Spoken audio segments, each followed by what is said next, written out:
আজকের যে নোটিফিকেশনের বার্তা উনি দিলেন এটা পরিষ্কার সমস্ত যোগ্য শিক্ষক শিক্ষিকা এবং শিক্ষাকর্মীদের জন্য একটা মৃত্যু পরোয়ানা উনি আজকে আমাদের জন্য ঘোষণা করলেন। না, আর কোনো উপায় বোধ হয় সত্যিই রইল না। মুখ্যমন্ত্রীর সিদ্ধান্ত কার্যত স্বপ্নভঙ্গ চাকরিহারাদের। সুপ্রিম রায়কে মান্যতা দিয়ে চাকরিহারাদের ফের পরীক্ষায় বসার আর্জি মুখ্যমন্ত্রীর। কোর্টের নির্দেশ মেনে বিজ্ঞপ্তি প্রকাশের ঘোষণা করলেন তিনি। কিন্তু যে যোগ্যতার উপর ভিত্তি করে চাকরি মিলেছিল সে চাকরি ফেরাতে আবার পরীক্ষা। মুখ্যমন্ত্রীর আর্জি এক প্রকার মৃত্যু পরোয়ানা সামিল বলেই মনে করছেন চাকরিহারারা। মুখ্যমন্ত্রীর বার্তায় তারা শঙ্কিত। যে সরকার সমস্ত যোগ্য শিক্ষক শিক্ষিকা এবং শিক্ষাকর্মীদের রিভিউয়ের মধ্য দিয়ে ফিরিয়ে আনার ক্ষেত্রে যে আমরা যে গাফিলতিটা দেখছিলাম সেটাই মনে হচ্ছে আমাদের আশঙ্কা সত্যি হয়ে যাচ্ছে। অর্থাৎ আমাদের কোনো এক জায়গায় মনে হচ্ছে যে সরকারের সদিচ্ছার অভাব আছে, যে সমস্ত যোগ্যদের ফিরিয়ে আনার ক্ষেত্রে সেই সদিচ্ছার অভাব আমরা দেখতে পাচ্ছি। মুখ্যমন্ত্রীর বার্তায় মূলত স্পষ্ট সদিচ্ছার অভাব। এই সিদ্ধান্ত তাদের প্রতি ন্যায় বিচার নয়, দাবি চাকরিহারাদের। কিন্তু পরীক্ষায় বসার ক্ষেত্রেও সুপ্রিম কোর্টের রায়ের একাধিক দিক রয়েছে।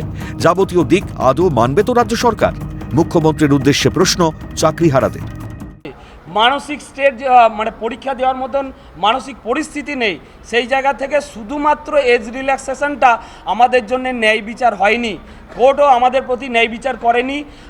আপনারা জানেন যে পরীক্ষার কথা সুপ্রিম কোর্টের ভার্ডিক্টে আছে সেখানে অনেকগুলো ডাইরেকশন করা আছে যেগুলো রাজ্য সরকারকে মানতে হবে। তার মধ্যে যেমন একটা 31শে এপ্রিলের মধ্যে পরীক্ষার নোটিফিকেশান, মের মধ্যে পরীক্ষার নোটিফিকেশান একই রকমভাবে যারা অযোগ্য হিসাবে বিবেচিত তাদের টার্মিনেট করতে হবে। তাহলে আমার বাঁচার জন্য আমি একটা অংশকে মেনে নিলাম আর আরেকটা অংশ নিয়ে আমি কোনো কথা বলছি না, এটা কি সুপ্রিম কোর্টের ভার্ডিক্টকে ভায়োলেট করা হলো না? এছাড়াও মুখ্যমন্ত্রীর মঙ্গলবারের সাংবাদিক সম্মেলনে একাধিক বিষয় রয়ে গিয়েছে যা খুব একটা স্পষ্ট নয় চাকরিহারাদের কাছে। মুখ্যমন্ত্রীর ঘোষণা মাফিক শূন্যপদে নিয়োগ প্রক্রিয়া কিভাবে এগোবে তাও অস্পষ্ট। এই আবহে দু একদিনের মধ্যেই বিজ্ঞপ্তি প্রকাশ করতে চাইলে অবিলম্বে তাদের সঙ্গে মুখ্যমন্ত্রী বৈঠকে বসুক, আর্জি চাকরিহারা শিক্ষকদের। তাই দিদি হিসাবে বলছি, আমাদের সঙ্গে আপনি মিটিংয়ের ব্যবস্থা করুন এবং যে প্রশ্নগুলো আমাদের মনে থেকে যাচ্ছে সেই প্রশ্নগুলো ক্লিয়ার করুন। তার আগে আপনি গেজেট প্রকাশ করবেন না।